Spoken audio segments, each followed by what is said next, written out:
अस्सलामुअलैकुम। मेरा नाम दानियाल आज़म है और मैं उम्मीद करता हूं कि आप सब लोग खैरियत से होंगे। आज की वीडियो में हम एथेरियम और बीटीसी पर डिस्कशन करेंगे, जेनेरिक मार्केट डिस्कशन करेंगे, entry points, exit points, spot में बाय करना चाहते हो तो उसके लिए आपको क्या करना चाहिए, फ्यूचर्स ट्रेड करना चाहते हो तो उसके लिए आपको क्या करना चाहिए। मार्केट में एज सच कोई मेजर मूवमेंट नहीं है, ठीक है। मार्केट इस टाइम पे कंप्लीटली बोरिंग है। मार्केट इस टाइम पे जो है ना वो जस्ट एक स्पेसिफिक रेंज में मूव कर रही है, जो कि रेंज एक अच्छी रेंज नहीं है फ्यूचर्स ट्रेड ओपन करने के लिए।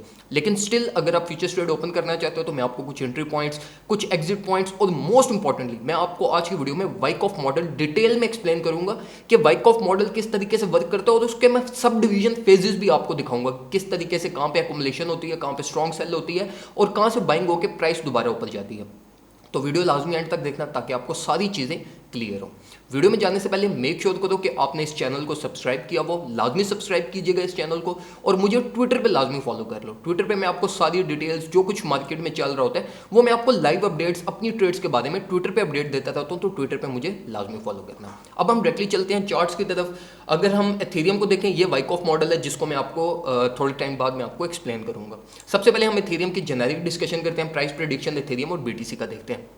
अगर हम सपोर्ट और रेजिस्टेंस लेवल्स पे आ जाएं एथेरियम के, तो हमारे पास जो नेक्स्ट लेवल ऑफ सपोर्ट है वो है हमारा 1820, जो मैं आपको एटलीस्ट प्रीवियस वीक से मैं आपको बताता हुआ रहा हूँ कि 1820 को अपना मेजर टारगेट रखो जहां तक प्राइस ने ड्रॉप करना ही करना है, ठीक है। उसके अलावा अभी अगर हम करंट प्राइस टैग को देखें, और कल के दिन में जो मैंने आपको कहा था कि 1880 से बाय कर लेना, 1950 के करीब अपनी सेल ऑफ कर देना, तो वो चीज़ बिल्कुल परफेक्टली उसने अपना रोल प्ले किया है। प्राइस जो है वो 1860 तक ड्रॉप की और उसके बाद 1940-45 तक प्राइस ऊपर की तरफ गई। अब वापस ड्रॉप होना शुरू हो गई है। अब मैं यहाँ पे ये एक्सपेक्ट कर रहा हूँ, जिस तरह मैंने आपको कल के दिन में भी कहा था कि मार्केट ने 1820 को टच करने लाजमी आना है, ठीक है। अब क्यों 1820 को टच करने आना है, उसकी मेजर वजह वाइकॉफ मॉडल, ठीक है। वाइकॉफ मॉडल के एक्युमुलेशन फेज तक हमने इंटर होना है, वहां तक आएंगे हम, उसकी वजह से प्राइस 1820 तक गिर सकती है। तो मैंने इसलिए आपको प्रीवियस वीक से बताता हुआ रहा हूँ कि अपनी जो अगर ट्रेड ओपन करना चाहते हो तो अपने राउंड अबाउट 10 to 20% पोर्टफोलियो को यहाँ से 1880 से मार्केट में एंटर हो जाओ, और फिर अपनी जो एक मेजर ट्रेड अपनी ओपन करनी है ना वो करना 1820 से, जो आपको सडन और क्विक प्रॉफिट दे देंगी in the form of wicks, ठीक है।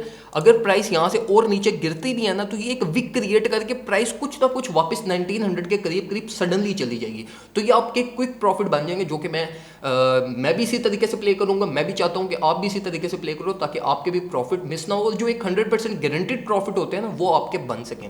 अब अगर हम इस चार्ट पर आके देखें तो हमारे पास आरएसआई में भी ऐसा कोई मूवमेंट नहीं है। आरएसआई जिस तरह मैंने आपको कल के दिन में कहा था कि आरएसआई अब ओपन शुरू होना शुरू हो गया, और ओपन जब भी आरएसआई होती है तो उसका मतलब ये होता है कि ये अब कंसोलिडेट होगी थोड़ी देर के लिए, और उसके बाद फिर हम जो है ना वो वापस ये 50 मूविंग एवरेज की हम टेस्टिंग करने जाएंगे। मैंने पहले आधे से बोल दिया, इसको मूविंग एवरेज में कन्वर्ट कर दो। अक्सर जो है ना वो मैं वर्ड्स आगे पीछे कर देता हूँ, तो उसको जो है ना वो समझ जाया करो, ठीक है। मूविंग एवरेजेस में इस टाइम पे कोई मेजर एक्टिविटी नहीं है, ठीक है। ओपन होगी ये मूविंग एवरेज, तो हमारे पास मूविंग एवरेज ओपन होने का मतलब ये होता है कि ये अब कंसोलिडेट होंगे। अब कंसोलिडेट होने के बाद फिर हम 50 मूविंग एवरेज की टेस्टिंग करते रहेंगे, और जब तक हमारी टेस्टिंग सक्सेसफुल नहीं होगी, प्राइस ऊपर जाके वापस 50 मूविंग एवरेज को होल्ड नहीं कर लेती, तब तक हम जो है ना कोई एक अच्छी ट्रेड में इंटर नहीं हो सकते।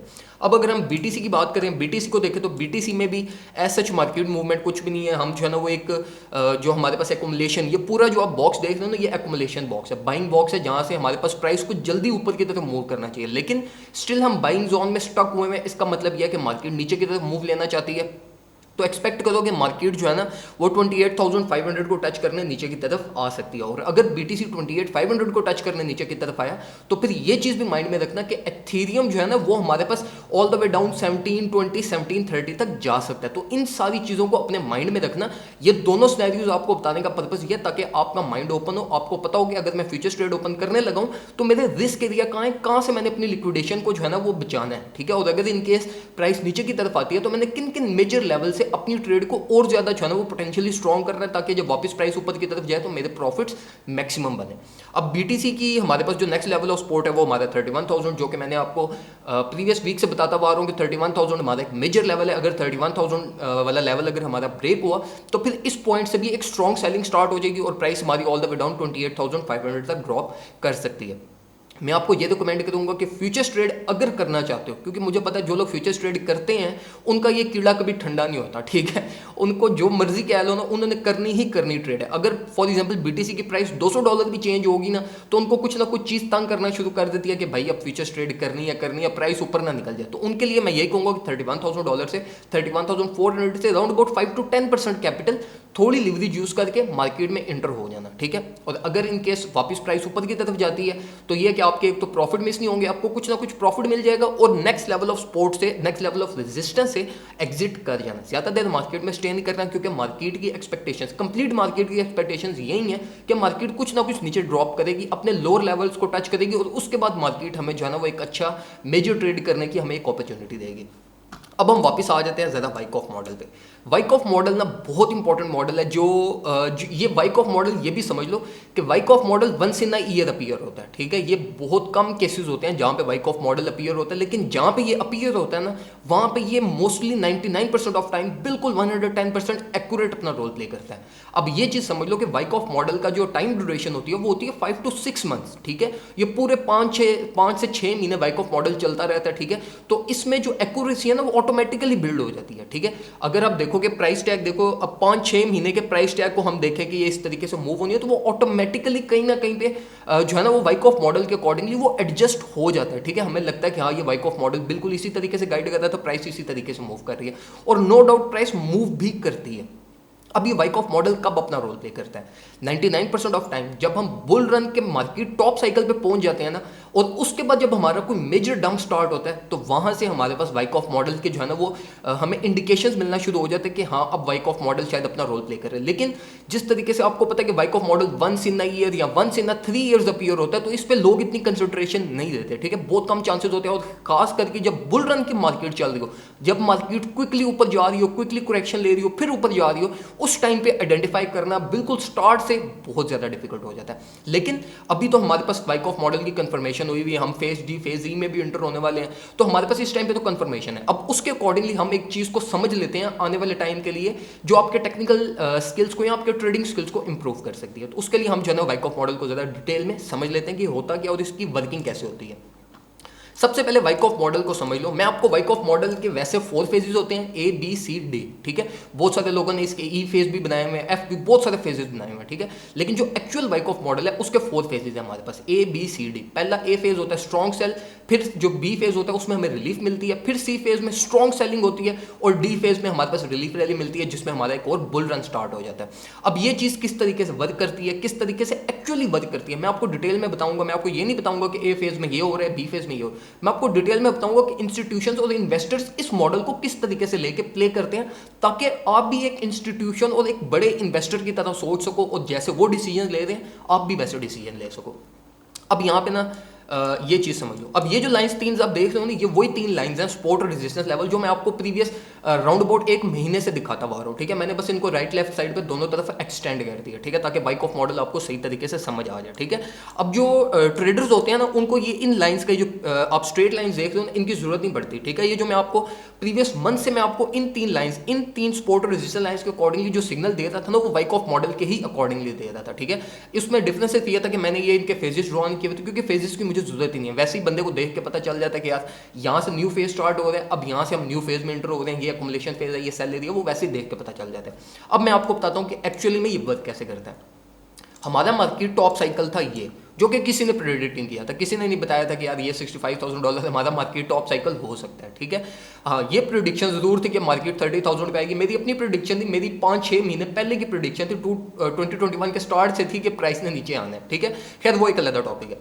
अब यहाँ पे ना हमारे पास ये मॉडल स्टार्ट कैसे होता है। मॉडल की स्टार्टिंग होती है स्ट्रॉन्ग सेल ऑफ से, ठीक है। अभी तक ये इस एरिया तक ना हमारे पास ये जो यहाँ पे ये पंप देख लो छोटा सा, ये वाला पंप, इस एरिया तक हमारे पास कंफर्मेशन नहीं है कि वाइकॉफ मॉडल स्टार्ट होगा या नहीं होगा। अब इसकी कंफर्मेशन कैसे होती है? सबसे पहले इसकी कंफर्मेशन ये होती है कि जब आपके पास कोई स्ट्रॉन्ग सेल ऑफ हो और हमें क्विकली रिलीफ रैली मिल जाए। कैसे? ये जैसे ये हुई भी है, स्ट्रॉन्ग सेल ऑफ हुआ और क्विकली रिलीफ रैली मिल गई। ये हमारे पास फर्स्ट इंडिकेशन होती है कि हमारे पास वाइक ऑफ मॉडल रोल प्ले करेगा। ये चीज़ याद रखना कि ये मार्केट टॉप साइकिल पे होता है, ठीक है, जब हम बुल रन के बिल्कुल एंड टाइम पे होते हैं वहां पे ये वाइक ऑफ मॉडल जो है ना वो अपना रोल प्ले करता है। या बहुत ज्यादा कोई बिरिश मार्केट हो ना वर्स्ट सिचुएशन में, तो ये वाइक ऑफ मॉडल रिवर्स इनवर्स होकर जो है ना वो अपना रोल वहां पे भी प्ले कर सकता है। पहली आपको हिंट मिलेगी वाइक ऑफ मॉडल की, स्ट्रॉन्ग सेल ऑफ और फिर क्विक रिलीफ रैली, ठीक है। और उसके बाद क्या होता है, रिलीफ रैली के बाद एक और स्ट्रॉन्ग सेलिंग होती है जिसमें जो है ना वो मार्केट बिल्कुल क्रैश कर जाती है। अब ये मार्केट क्रैश और करेक्शन इनमें फर्क होता है, डिप्स में फर्क होता है। मार्केट क्रैश का मतलब ये होता है कि पूरे जितने भी इंस्टीट्यूशंस और इन्वेस्टर्स हैं ना वो सब सेल ऑफ करना शुरू कर दिए हैं। कोई पता नहीं है क्या वजह बनी, किस वजह से जो है ना वो सारे लोग सेल ऑफ करना स्टार्ट हो गए। फियर सबसे बड़ी वजह होती है, और सबसे बड़ी वजह होती है कि जब बड़े बड़े इंस्टीट्यूशन सेल ऑफ करना स्टार्ट करते हैं तो छोटे मोटे ट्रेडर्स वैसे ही जो है ना वो डर के सब कुछ सेल ऑफ करके बैठ जाते हैं, ठीक है। सबसे पहली इंडिकेशन होगी। अब ये जो सेल ऑफ होता है ना जिसमें सबसे ज्यादा स्ट्रॉन्ग सेलिंग होती है, इसका पर्पस क्या होता है, इसका पर्पस होता है उन लोगों को लिक्विडेट करना जिनकी लॉन्ग पोजीशंस ओपन है। अब आपको पता होगा कि हमारे पास ये एक डंप हुआ और डंप के बाद जब रिलीफ रैली मिलना शुरू हुई ना in the middle of bull run, जब बुल रन की कंफर्मेशन थी तो वहां पे लोग क्या करते हैं, ब्लाइंडली करेक्शंस का वेट करते हैं और करेक्शन से ब्लाइंडली इंटर हो जाते हैं, हाई लिवरेज यूज करके अपना मैक्सिमम पोर्टफोलियो इंटर करके और ट्रेड में इंटर हो जाते हैं, ठीक है। तो यहां से इस एरिया से जो लोग फ्यूचर्स ट्रेड में इंटर हुए थे उन सबको लिक्विडेट करना यहां पे पर्पस था, ठीक है। अब ये लिक्विडेट तो ये कुछ इस लेवल से पहले ही यहां पे ये जिनकी यहां से ट्रेड ओपन थी ना ये कुछ यहां पे 40,000 पे ये सब लिक्विडेट हो गए। कंफर्म्ड बात है कि यहां पे ये जिनकी ट्रेड्स इस लेवल से ओपन थी वो सब इस एरिया में 34-35 पे आके सब लिक्विडेट, कोई भी नहीं बचा होगा। मैं खुद भी यहां पे लिक्विडेट हो गया, तो बहुत सारे लोग यहां पे जो है ना वो इस लेवल तक लिक्विडेट हो गए थे। अब उसके बाद क्या होती है, स्ट्रॉन्ग सेलिंग होती है, ठीक है। अब ये जो फेज होते हैं ना जहां पे एक्युमुलेशन और कुछ हमारे पास कंसोलिडेशन स्टार्ट हो जाती है और खास करके 4 आवर में ये मार्केट में दोबारा कॉन्फिडेंस बिल्ड करती है, ठीक है। इससे पता क्या होता है, इससे ये होता है कि मार्केट ये समझती है कि अब यहां से प्राइस ऊपर जाएगी, ठीक है। अगर आपको याद हो ये अप्रैल का महीना और मई का महीना, तो इस अप्रैल और मई के महीने में हम स्टिल ये इस डंप के बाद भी ना हम सब यही कंसिडर कर रहे थे कि मार्केट इस टाइम पे बुल रन में है और मार्केट यहां से वापस ऊपर 65-70 और पता नहीं कहां $1 लाख और पता नहीं कहां तक जाएगी, ठीक है। हम सारे यही यहां से जूम कर रहे थे, तो बहुत सारे लोगों ने यहां से भी इस फेज से भी मार्केट में एंटर हुए, ठीक है। जो पहला फेज होता है ना, पहला फेज ये होता है कि जितना भी बैलेंस ट्रेडर्स के पास पड़ा हुआ है ना वो सबको लिक्विडेट करो, सबको लिक्विडेट करो और सबके पास जो है ना वो जितने जितने ये लॉन्ग की ट्रेड ओपन कर रहे हैं ना इन सबको लिक्विडेट करो। मतलब जब तक मार्केट में ये शॉर्टिंग ना पैदा हो जाए कि हाँ हमारी जो मार्केट है वो अब वापस नीचे की तरफ गिर रही है, ठीक है, तब तक जो है ना वो तुम मार्केट को क्रैश करते रहो। और ये पहले फेज में हमारे पास सिर्फ यही हुआ। अब पहले फेज की जो कंफर्मेशन होती है ना कि हमारा फेज यहीं तक अवर हुआ है वो हमें किस तरीके से पता लगती है, वो ये हमें पता चलती है कि जब हमारे पास बड़ी बड़ी विक्स क्रिएट होना शुरू हो जाए। जब जिस तरह ये विक्स आप देख लो, ये सेकंड वीक देख लो, ये फोर्थ वीक देख लो, जब हमारे पास बड़ी बड़ी विक्स क्रिएट होना शुरू हो जाए ना, ये एथेरियम की तो फिर छोटी विक्स आएंगे। एथेरियम स्टिल इस टाइम पे बहुत पोटेंशियल था। अगर आप बीटीसी पे जाके वाइक ऑफ मॉडल को इंप्लीमेंट करो तो आपको ज्यादा डिटेल में चीजें समझ आएंगी क्योंकि उसमें बहुत बड़ी बड़ी विक्स क्रिएट हुई है, बहुत ज्यादा मार्केट मूवमेंट हुई है as compared to Ethereum. Ethereum की इतनी ज्यादा मूवमेंट नहीं हुई। अब यहां पे अगर हम देखें तो ये बड़ी वीक हमारी एक कंफर्मेशन थी कि अब हमें जो है ना वो कुछ ना कुछ रिलीफ रैली मिलेगी, ठीक है। अब ये रिलीफ रैली हम कंसीडर कर रहे हैं, इंस्टीट्यूशंस नहीं, ठीक है। इंस्टीट्यूशंस क्या करते हैं, इंस्टीट्यूशन फॉरन जो उनका टारगेट होता है ना कि अगर हम प्राइस को $35,000 से या $3,500 से, एथेरियम की अगर हम बात करें तो $4,500 से अगर इंस्टीट्यूशन ने प्लान किया था कि हम सेल ऑफ करेंगे और वापिस हम मार्केट में इंटर होंगे कुछ हम जो है ना वो $2,000 से या $2,100 से, तो ये उनके लिए बहुत एक रीजनेबल प्राइस है। ऑल द वे अप उन्होंने मार्केट टॉप के प्रॉफिट्स भी लिए और फिर मार्केट को शॉर्ट करके उन्होंने $2,000 तक भी प्रॉफिट लिए। अब यहां पे आके ना जब मार्केट में दोबारा एक प्रेशर बिल्ड हो जाता है कि हाँ यार अब मार्केट ने नीचे गिरते जाना है, तो अब मेजॉरिटी ऑफ लोग पता क्या करते हैं, मेजॉरिटी ऑफ लोग वेट करते हैं कि कोई करेक्शन हो, अपसाइड से अपसाइड पे हमें कोई रिलीफ मिले और हम शॉर्ट की पोजीशन ओपन करें।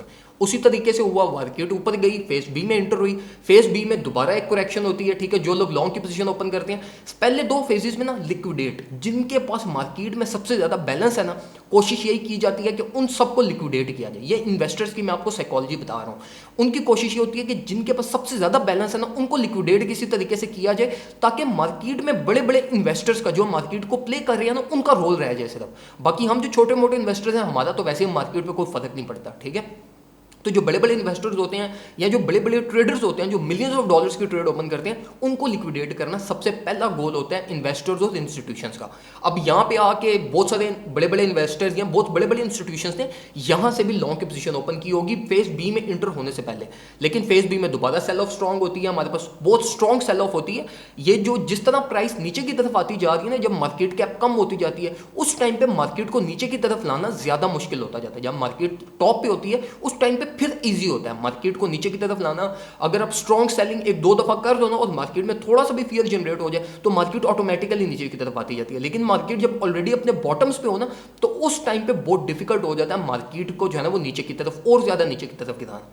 फेज भी हमारा जो बिल्कुल परफेक्टली नीचे की तरफ आया, मार्केट नीचे की तरफ गिरती गई, परफेक्टली नीचे की तरफ आई और फेज सी में इंटर होते ही हमें रिलीफ मिली। ठीक है, फेज सी में जो है ना वो दोबारा इंस्टीट्यूशंस बाय करते हैं, एक्युमुलेशन नहीं करते, बाय करते हैं, जस्ट टेम्पररी बाय करते हैं मार्केट को पंप देने के लिए।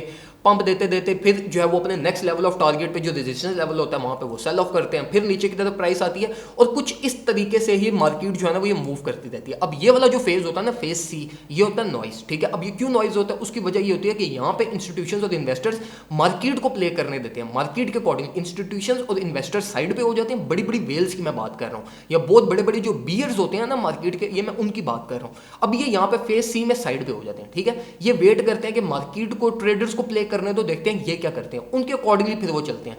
और अगर मार्केट ट्रेडर्स के अकॉर्डिंगली नीचे की तरफ गिर जाए, मतलब अगर हम फेज सी में इंटर होते और मार्केट और नीचे की तरफ गिर जाती तो यहां से बियर्स और वेल्स सब यहां से बाइंग स्टार्ट कर देते, एक्युमुलेट करते और मार्केट को ऊपर की तरफ ले जाते।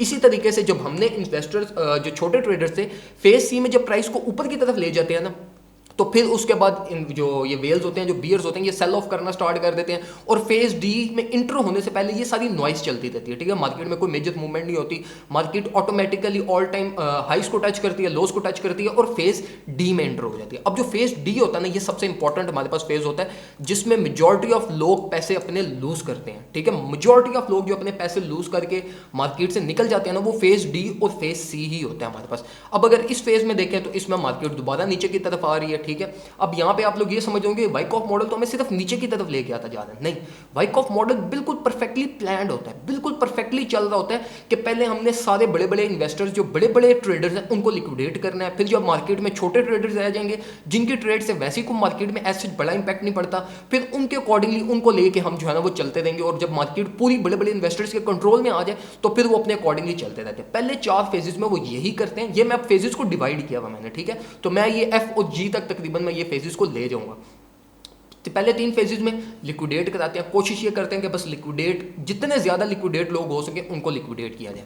अब ये यहां तक फिर दोबारा मार्केट क्रैश हुई, गिरती गिरती गिरती वापस नीचे की तरफ आई। अब यहाँ पे ना एक चीज और समझ लो जो आपने बहुत इंपॉर्टेंट है, वो ये कि जो हमारा एक्युमुलेशन फेज है ना वो हमारा एक्युमुलेशन फेज है।